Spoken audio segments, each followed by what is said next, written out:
This week in post, shaping skies using luminosity masks.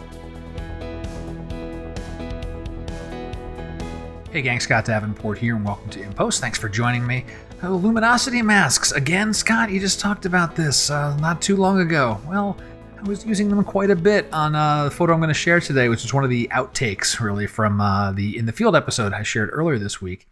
And it was a useful exercise to practice with them, so I wanted to just quickly share the luminosity mask in situation, in an example here. Before I show you the luminosity mask, really quick, in a previous video I was asking about, or I was using these profiles and I wanted to see like hover and highlight. Well, shout out to Philip who pointed me to this guy right here, and you can choose, all your different types of thumbnails, and you can hover over the thumbnails and get that kind of action. So as you see something you like, you can pick on it, and then you have an amount slider, so you can even dial up and down that look. So Philip, thanks very much for that tip. Much, much handier to work with the thumbnails and get a quick preview than it is to start picking everything out of the little pick list here.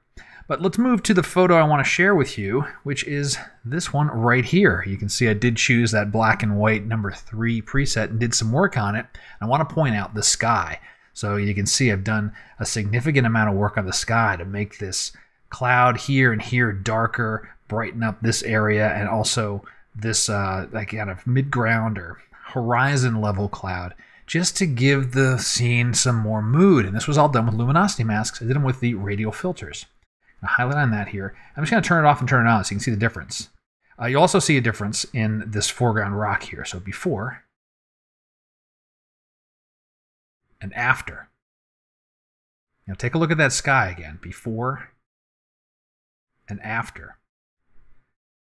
So what am I doing here? I'll pick this one, for example, hover over there for a moment so we start to see that overlay. Look at the way that red tint is on that cloud. That's the mask, and that was created just using the luminance mask. So right down in here, just had the range. The range is pretty broad, just tugging it away from the very bright parts, which are the pieces in between, the sky and so forth. That's the brightest part. Then everything else I wanted to get picked up. I did have to work the smoothness slider to get this dialed in perfectly. Then use that same technique on these guys as well. So let me hover on this one.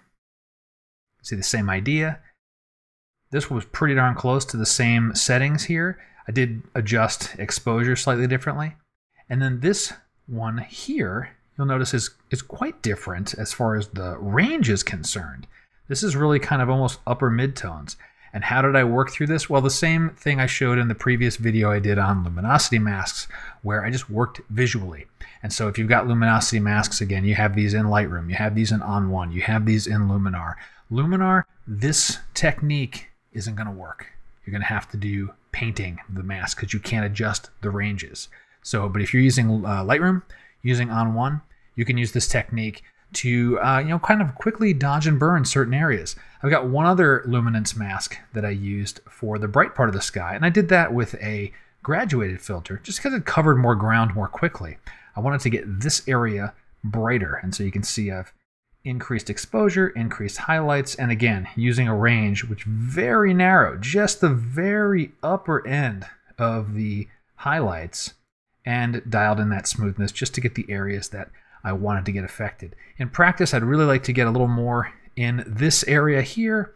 That'll be some hand painting, because if I try to use the range mask, it's going to start pulling in tones that are over here, in between this area of the cloud. And I really don't want that. I stopped work at this point because, let's be honest, this photo is not the strongest one. It's kind of the outtake, and well, it was enough that was a good practice image to work with luminosity masks. So that's tip of the week. You can do dodging and burning pretty nicely with luminosity masks. And if you aren't familiar with the technique, check out the other video that I did that shows the fundamentals of how the controls work and how you can do that in Lightroom, in On1, and to a degree in Luminar. And that will do it for this week's In Post. Hope you've enjoyed it. If you did, please let me know somehow. Comments below. Got questions about photography? Drop them in the comments. Shoot them to me through my website if you want to keep it private. And until next time, my name is Scott Davenport, and happy shooting.